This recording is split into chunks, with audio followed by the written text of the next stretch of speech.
పురాణ పురుష యోగిరాజ శ్రీ శ్యామాచరణ లాహిరి 7వ అధ్యాయం మహాగురువులు 2వ భాగం.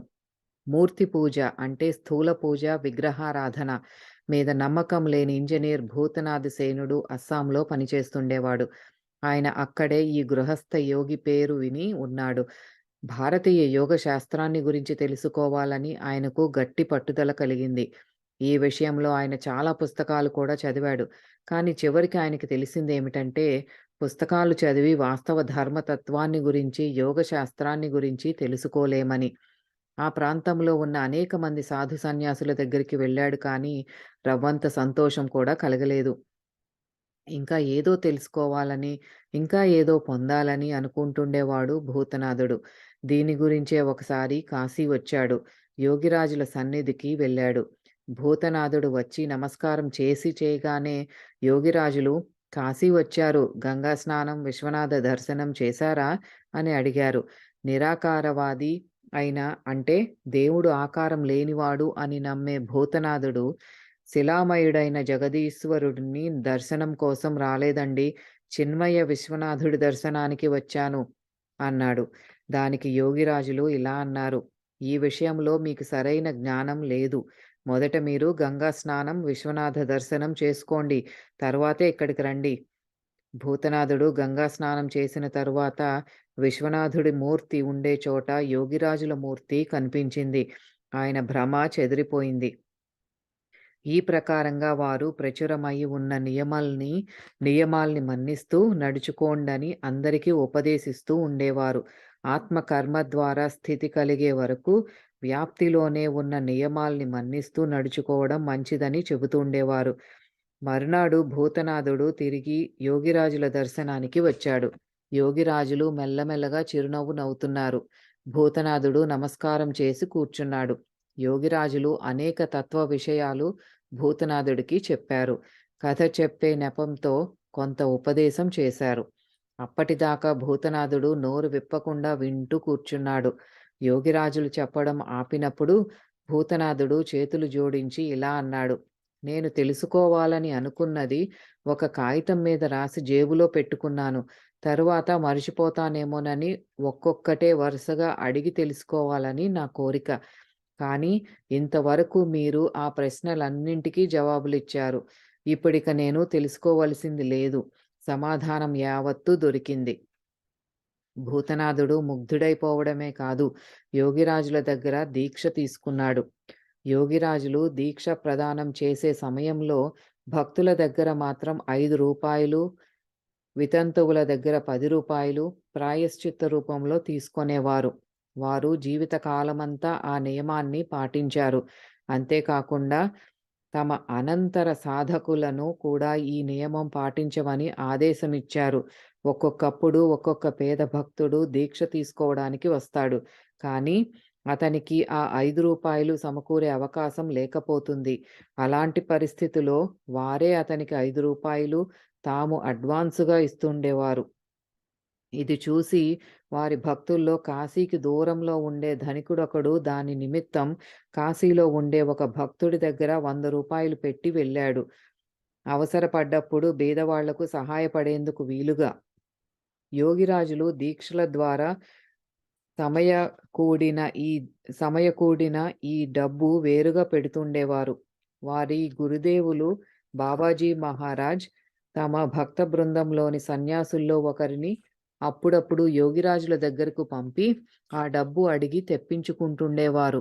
ఈ డబ్బు వారి సన్యాసి బృందానికి అవసరాలు గడుపుకోవడానికి ఖర్చు పెడుతుండేవారు. దీక్ష తీసుకోవడానికి ముందు ప్రాయశ్చిత్తం చెయ్యడం శాస్త్రీయ విధానం. అందులో అనేకమైన తంటాలు కూడా ఉంటాయి. అందువల్ల యోగిరాజులు శిష్యుల ప్రాయశ్చిత్త రూపమైన ఆ డబ్బును తమ గురుదేవుల సేవకు, వారి సాధుభక్తుల సేవకు వినియోగించడం వల్ల అదే ఫలితం కలుగుతుందని నిశ్చయించారు. యోగిరాజులు తమ భక్తుల్లో ఒకరికి ఇలా రాశారు: నాకు భౌతికమైన వాటి మీద ఆసక్తి లేదు, అందుచేత నిరాశ కూడా లేదు. శ్రీయుక్త రామదాస్ మైత్రా గారు నా మిత్రులు.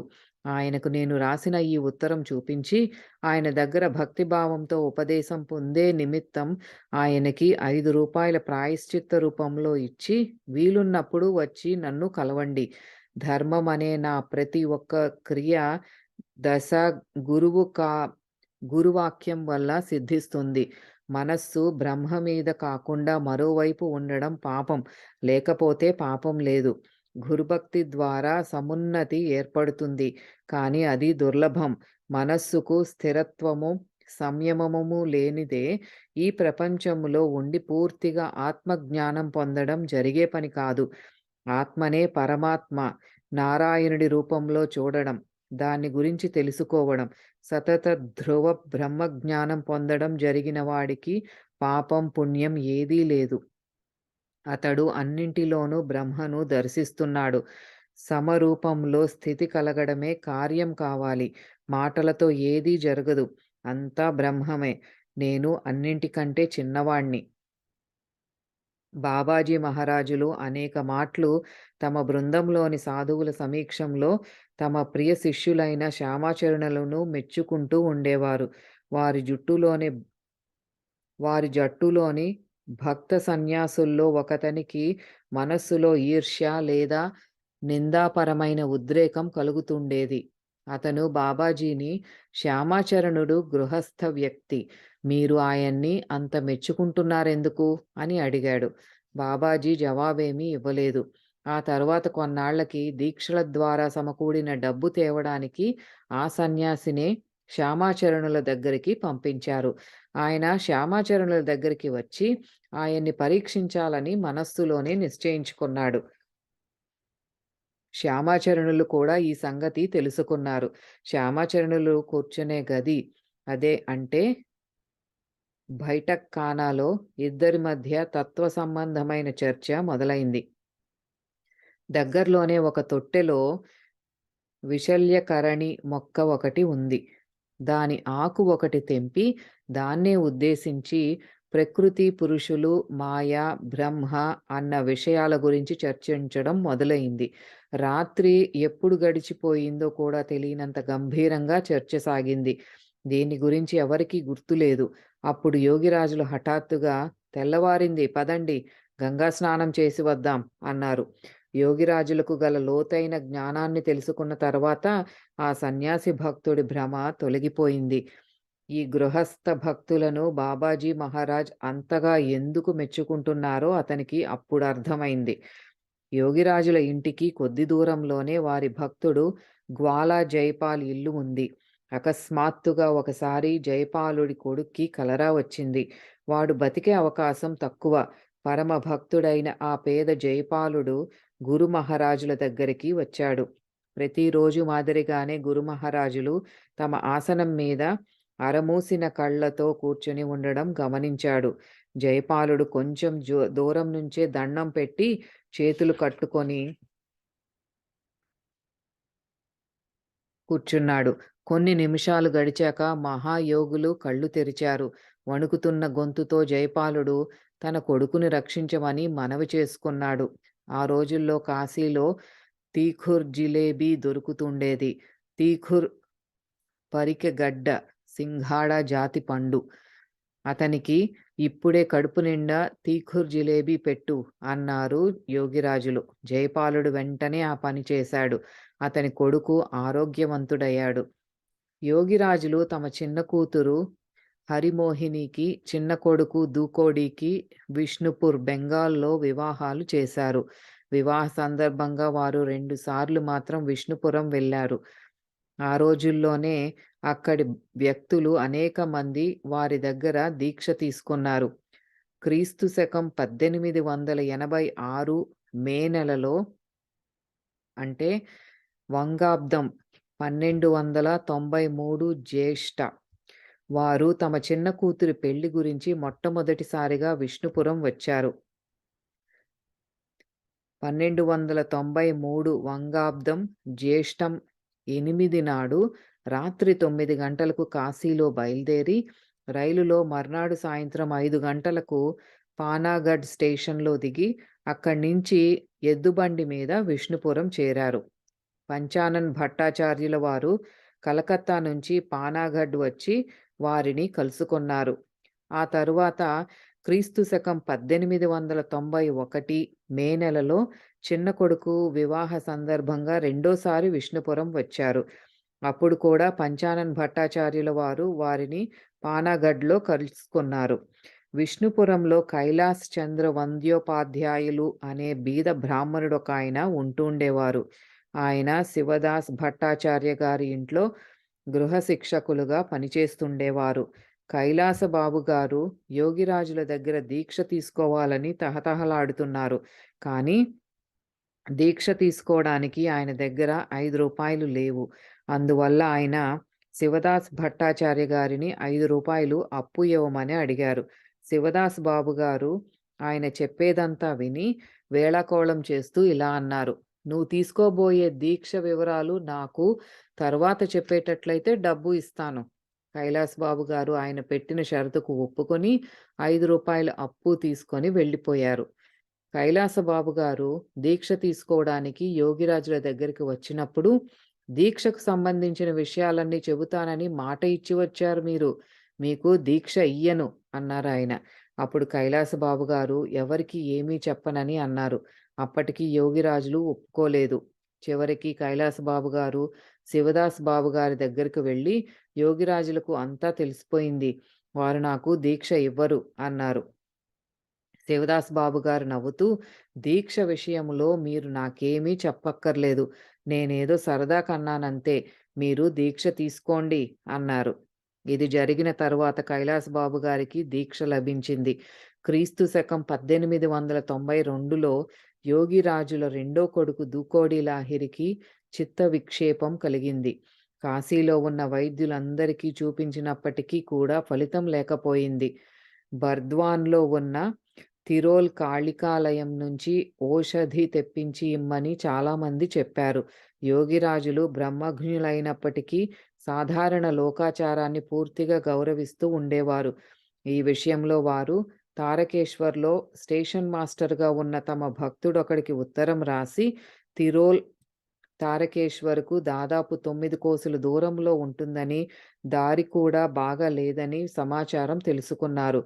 మరోవైపు నుంచి తెలిసిందేమిటంటే, బర్ద్వాన్ స్టేషన్ నుంచి తిరోల్ 7-8 కోసుల దూరం ఉంటుందని, దారి కూడా బాగుందని. క్రీస్తు శకం 1892 డిసెంబర్ నెలలో వారు కాశీలో రైలెక్కి బర్ద్వాన్ స్టేషన్‌లో దిగారు.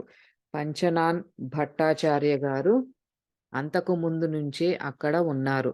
యోగిరాజుల కోసం ఒక పల్లకీ ఏర్పాటు చేసి ఉంచారు. యోగిరాజులు పల్లకీలో తిరోల్ వెళ్లారు. అక్కడి కాళికాలయంలో ఓషధి తీసుకొని కాశీ తిరిగి వచ్చారు. కానీ ఆ ఓషధి వల్ల కూడా కొడుక్కి నయం కాలేదు. ఇది చూసి కాశీమణీదేవి గారు, "మీరుండగా మరో ఓషధి అవసరమేమిటి?" అన్నారు. ఆ తర్వాత యోగిరాజులు ఒక మూలిక ఇచ్చారు. దాన్ని సేవించిన తర్వాత వారి కొడుక్కి చిత్త విక్షేపం తొలగిపోయింది. స్కంద పురాణంలోని కాశీఖండంలో కాశీధామ ప్రదక్షిణాన్ని గురించిన నియమం రాసి ఉంది. దాన్ని పంచక్రోశ యాత్ర అంటే 5 కోసుల ప్రదక్షిణం అంటారు. సుమారు 50-60 మైళ్ళ దూరం ఉండే దారిలో కాళ్ళకు చెప్పులు లేకుండా కాలినడకన వెళ్ళవలసి ఉంటుంది. ఇందుకు మామూలుగా 5-6 రోజులు పడుతుంది. అన్నపానాలకు కావలసిన సామానంతా తీసుకొని చాలామంది యాత్రికులు కలిసి జయ శివ శంభో అనుకుంటూ ప్రదక్షిణం చేస్తారు. ఈ ప్రదక్షిణం ప్రతి ఏటా జరుగుతూ ఉంటుంది. ఒకసారి యోగిరాజుల పరమ భక్తుడైన వకీలు రాంప్రసాద్ జయస్వాల్ పంచక్రోశ ప్రదక్షిణం చెయ్యాలని నిశ్చయించుకున్నాడు. ఆయన ప్రతిరోజు కనీసం ఒక్కసారి గురుమహారాజులకు నమస్కారం చేయడానికి వస్తుండేవాడు. ప్రదక్షిణం చేయడానికి వెళ్ళినట్లయితే 5-6 రోజులు గురుదర్శనం కాదు కదా! మరి ఎలాగా అని ఆలోచించడం మొదలుపెట్టాడు. వ్యగ్రంగా గురి మహారాజుల సన్నిధికి వచ్చి వారి అనుమతి, ఆశీర్వాదము ప్రసాదించమని కోరుతూ రోజుకొకసారి చొప్పున గురుదేవులకు ప్రణామం చేసే తన దినచర్యకు భంగం కలగకుండా ఉండే విధంగా 24 గంటల్లోగా ప్రదక్షిణం పూర్తి కావాలన్న కోరిక వెల్లడించాడు. నిజానికి పంచక్రోశం అని దేన్నంటారు? ఈ విషయం జయస్వాల్ గారికి వివరించి చెబుతూ యోగిరాజులు శరీరమే పంచక్రోశాత్మకమైన కాశీ అన్నారు. పంచకోశాలతో కూడిన ఈ దేహం చుట్టూ ఓంకార క్రియ ద్వారా ప్రదక్షిణం చేయడమే నిజానికి పంచక్రోశ ప్రదక్షిణం. ఈ ప్రదక్షిణం చేస్తే ప్రాణవాయువుకు సహస్రారంలో స్థితి ఏర్పడుతుంది. అదే వ్యోమతత్వం లేదా శివతత్వం. అప్పుడే నిజమైన కాశీకి అధిష్ఠాత అయిన దేవదేవుడి దర్శనం కలుగుతుంది. బయట చేసే పంచక్రోశ ప్రదక్షిణం బాహ్యమైన అనుష్ఠానం మాత్రమే. దాంట్లో ఆనందం కానీ, దర్శనం కానీ కలగదు. యోగిరాజులు ఎప్పుడూ మత సంబంధమైన బాహ్యానుష్ఠాలను విషయంలో ఉపేక్ష వహించమని ఎవ్వరికీ సలహా ఇచ్చేవారు కారు. పైపెచ్చు వీటిని అనుష్ఠించడం చాలా మంచిదని, వీటి వల్ల మనస్సులో శుద్ధతాభావం కలుగుతుందని అనేవారు. అందువల్ల వారు ప్రదక్షిణం చేసి రావడానికి జయస్వాలుకు అనుమతి ఇస్తూ ఆశీర్వదించారు. గురు మహారాజుల ఆశీర్వాదం అందుకొని జయస్వాల్ మరునాడు పొద్దునే ప్రదక్షిణానికి బయలుదేరాడు. 24 గంటల్లోపలే ప్రదక్షిణం పూర్తి చేసుకొని తిరిగి గురుదేవుల దర్శనానికి యథారీతిగా వచ్చాడు. సద్గురువుల ఆశీర్వాదం ఈ విధంగా భక్త జయస్వాల్ జీవితంలో సార్థకమైంది. ఆత్మకర్మ ఒక్కటే కర్మ అని, తక్కినదంతా అకర్మ అని యోగిరాజులు అంటుండేవారు. అయితే జీవిక కోసం ఏదో ఒక కర్మ చెయ్యవలసి వస్తుంది. అందువల్ల కర్మను పూర్తిగా విడవడం అన్నది ఎప్పుడూ సాధ్యం కాదు. కామినీ కాంచనాలను విడవమని వారు ఎన్నడూ ఉపదేశించలేదు. తాము కూడా అలా చెయ్యలేదు. పైగా గృహస్థు అయిన వాడికి అర్థము, పరమార్థము కూడా కావాలి. రెంటిలో దేన్ని అగౌరపరచకూడదు. సంసారం మీద విరక్తులయి ఇల్లు విడిచిపోయే వాళ్ళు దుర్బలులు. అందరితోనూ కలిసి ఉండండి. వారి మీద ఆసక్తి నిలిచిపోని విధంగా పనిచెయ్యండి. ఆసక్తే ఆటంకం. ఆసక్తి లేకపోతే మరేది ఆటంకం కలిగించదు. ఆసక్తి కోరిక వల్ల ఉత్పన్నమవుతుంది. కోరిక చంచల మనస్సు వల్ల పుడుతుంది. మనస్సు ప్రాణం వల్లే కలుగుతుంది. కానీ స్థిర ప్రాణంలో అలలేమీ పుట్టవు. అంటే మనస్సు, కోరిక, ఆసక్తి ఏమీ ఉండవు. అయినప్పటికీ అప్పుడు కూడా కామినీ కాంచనాలు ఉంటాయి. కానీ వాటి మీద కోరిక, ఆసక్తి కలక్కపోవడం వల్ల అవి ఆటంకాలేమీ కలిగించవు. దీని తాత్పర్యం ఏమిటంటే కోరికకు అతీతంగా అంటే నిష్కామంగా ఉండాలన్నమాట. అప్పుడు ఇచ్ఛాహీనత, ఆసక్తి శూన్యతలనే స్థితి కలుగుతుంది. ఆ తరువాత కామినీ కాంచనాలు ఏ బాధ కలిగించవు. ఈ విషయాన్ని నొక్కి చెబుతూ వారు ఖేచ ఖేచరీ కర్నే సే ఇంద్రియ దమన్ హోతా హై అని అంటుండేవారు. స్త్రీ పురుషుడికి బాధ అంటే ఆటంకం కలిగించేది ఎన్నడూ కాదు అని వారు చెబుతుండేవారు. స్త్రీ కనుక పురుషుడికి బాధాస్వరూపమైనట్లయితే పురుషుడు కూడా స్త్రీకి బాధాస్వరూపుడు కావడానికి బాధ్యుడు కావాలి. స్త్రీ పురుషులిద్దరూ ఈశ్వరుడు సృష్టించిన వారే. ఈశ్వర సృష్టిని నడిపించడానికి ఇద్దరి అవసరము ఉంది. ఆత్మ సాధన చెయ్యడానికి ఇద్దరికీ అధికారముంది. పైగా ఎవరూ ఎవరికీ బాధాస్వరూపులు కారు. శ్రీకృష్ణ భగవానుడి మాటలు శ్రద్ధగా వినండి. మాం హి పార్థా వ్యపాశ్రిత్య ఏపి స్యుః పాపయోనయః స్త్రియో వైశ్యాస్తథా శూద్రాస్తే పియాంతి పరాంగతిం అని భగవద్గీత 9వ అధ్యాయం 32వ శ్లోకంలో చెప్పబడి ఉంది. అంటే ఓ పార్థుడా, ఎవరైనా పాపయోనిలో జన్మించిన వారు మాత్రమే కాక స్త్రీ, వైశ్యుడు, శూద్రుడు అందరూ నా ఆశ్రయం పొందిన మీదట పరమగతి పొందుతారు. అన్నం, బట్ట, మందులు మొదలైనవన్నిటిని కోసం డబ్బులు అవసరం. ఇతరుల పోషణ మీద ఆధారపడకుండా తనకు తాను డబ్బు సంపాదించుకొని దాంతో జీవితం గడుపుకోవడం అవసరం. కానీ ఏదో ఒక విధంగా డబ్బు పురుగు కావడం అంటే ధనానికి దాసుడు కావడం తగినది కాదు. ఎక్కువ డబ్బు సంపాదించడమే పురుషార్థం అనుకుంటారు మీరు. అది కాదు. తేజస్వితతో ఆత్మ సాధన చేసినట్లయితే అది నిజమైన పురుషార్థమవుతుంది. ఎప్పుడూ మీరు డబ్బు సంపాదన మీదే నిలిపి ఉంచే మనస్సును కొద్దిగా ఈశ్వర సాధన మీద ఉంచగలిగితే మంచిది. ఆ ప్రయత్నం అందరూ చెయ్యాలి. ఈశ్వర సాధనకు సమయం చిక్కడం లేదంటూ ఉంటారు మీరు. ఇది సరికాదు. కాస్త వ్యవధి చేసుకొని ఆత్మ సాధన తప్పకుండా అందరూ చెయ్యాలి. ఈ సందర్భంలో ఒక సాధకుడు ఇలా చెప్పాడు. జబ్ తక్ రహేగి జిందగీ ఫుర్సత్ నా మిలేగి కామ్ సే. కుచ్ సమయ్ ఐసా నికాలో లగన్ లగాలో రామ్ సే. అంటే జీవితం ఉన్నంత కాలం పనిలో తీరిక చిక్కదు. కాస్త తీరిక చిక్కించుకొని రాముణ్ణి ధ్యానించండి. ఆత్మారాముడితో యోగ సూత్రం ఏర్పరచుకోండి. కూటస్థంలో దాన్ని పట్టి ఉంచండి. వర్తమాన చంచల మనస్సు ద్వారా ఆసక్తిని పూర్తిగా విడవడం సాధ్యం కాదు. ఎందుకంటే ప్రాణం చంచలంగా ఉన్నంత వరకు మనస్సు కూడా చంచలంగానే ఉంటుంది. మనస్సు చంచలంగా ఉన్నంత వరకు ఆసక్తి కూడా ఉంటూనే ఉంటుంది. కామం, లోభం, మోహం, మదం, మాత్సర్యం, మనస్సు, బుద్ధి, చిత్తం, అహంకారం, ఆకలి, దాహం, నిద్ర, సోమరితనం, దర్శనం, శ్రవణం, ఘ్రాణం, చింత, భావన, ఆసక్తి, ప్రేమ, అహంభావం, దేహబోధ మాదిరిగా ఎన్ని రకాల శారీరక, మానసిక వృత్తులు అంటే ఆలోచనా తరంగాలు, ధర్మాలు ఉంటాయో వాటన్నింటినీ పుట్టించేది చంచల ప్రాణమే. దీని తాత్పర్యమేమిటంటే జీవితావస్థలో ఉండే లక్షణాలన్నీ ప్రాణం తాలూకు చంచలావస్థలోనే పుట్టుకొస్తాయి. మనిషి పుట్టడంతోనే ప్రాణం చంచలమవుతుంది. శ్వాస ప్రశ్వాసల గతి ఆరంభమవుతుంది. ప్రాణం చంచలంగా ఉన్నంత వరకు శ్వాస ప్రశ్వాసల గతి సాగుతూనే ఉంటుంది. జీవుడు జీవిస్తూ ఉంటాడు. అందుచేత ప్రాణం చంచలంగా ఉన్నంత వరకు అంటే శ్వాస ప్రశ్వాసలు ఆడుతున్నంత వరకు పైన చెప్పిన అన్ని రకాల శారీరక, మానసిక వృత్తులు, ధర్మాలు కూడా ఉంటుంటాయి. మీరు ఎంత మట్టుకు ప్రాణాయామం చేస్తారో అంత మట్టుకే ప్రాణం స్థిరత్వ సాధనలో ప్రగతి సాధిస్తుంది. అది ఎంత మట్టుకు స్థిరత్వ సాధనలో ప్రగతి సాగిస్తుందో అంత మట్టుకే వృత్తులు, ధర్మాలు తగ్గిపోతాయి.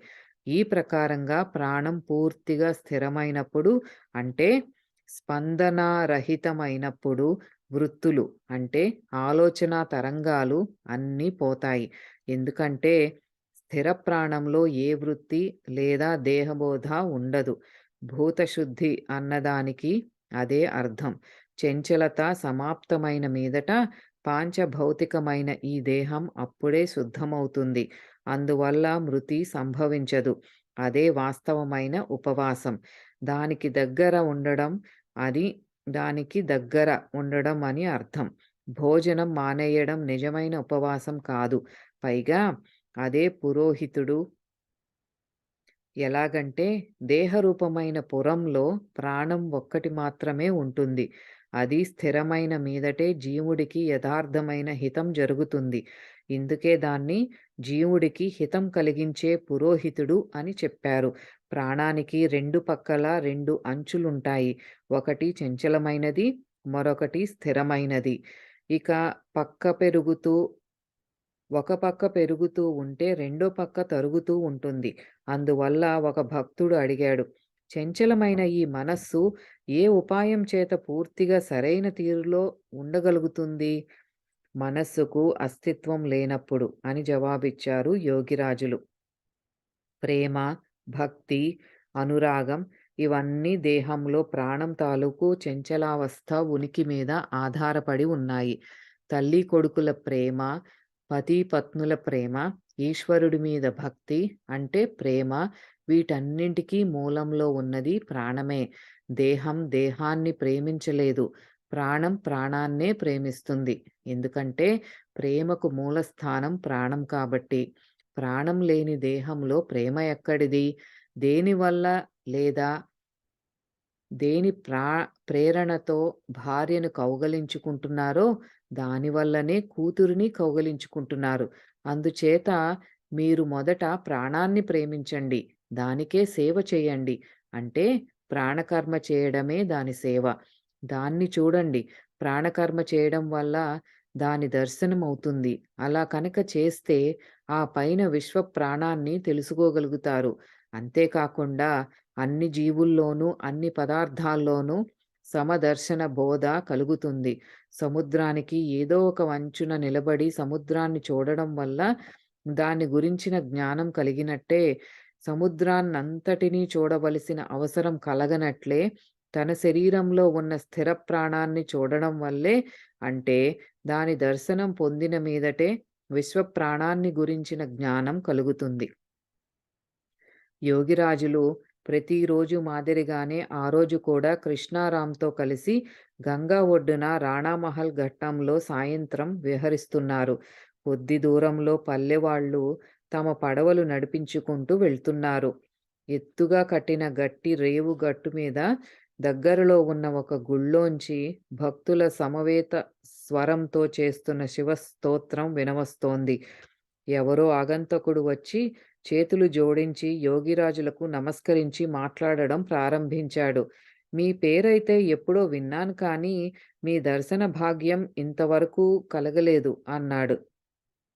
యోగిరాజులు చిరునవ్వు నవ్వుతూ ఆయన పేరు, నివాసము మొదలైన వివరాలన్నీ అడిగి ప్రసన్నంగా మాట్లాడటం మొదలుపెట్టారు. పచార్లు చేస్తూ చేస్తూ ఆ ఆగంతకుడు అకస్మాత్తుగా ఇలా అడిగాడు. మీరు అభయమిస్తానంటే ఒక్క మాట అడగవచ్చా? దానికి యోగిరాజులు నిస్సంకోచంగా అడగవచ్చు అన్నారు. అప్పుడు ఆగంతకుడు వినమ్రతతో ఇలా అడిగాడు. మీరు ఇంట్లో కూర్చుని ధ్యానం చేసుకుంటారని విన్నాను. అయితే ఏ దేవతైనా ధ్యానిస్తారా? మధుర మందహాసంతో యోగిరాజులు అదైతే తెలీదు అన్నారు. ఆగంతకుడు మళ్ళీ అడిగాడు. శివుడు, కృష్ణుడు, కాళీ ఈ దేవతలందరిలో ఎవరినో నిశ్చయంగా ధ్యానిస్తారా? దానికి యోగిరాజులు ఇలా జవాబిచ్చారు. శివుడు, విష్ణువు, కాళీ, మీరు, నేను అందరిలోనూ ఉండేవాణ్ణి ధ్యానిస్తాను. ఆగంతకుడు విస్మయం చెంది ఇలా అన్నాడు. మీరు చెప్పింది నాకు సరిగా తెలియలేదు. అప్పుడు యోగిరాజులన్నారు. నేను తెలుసుకోలేను. మీరు తెలుసుకోలేరు.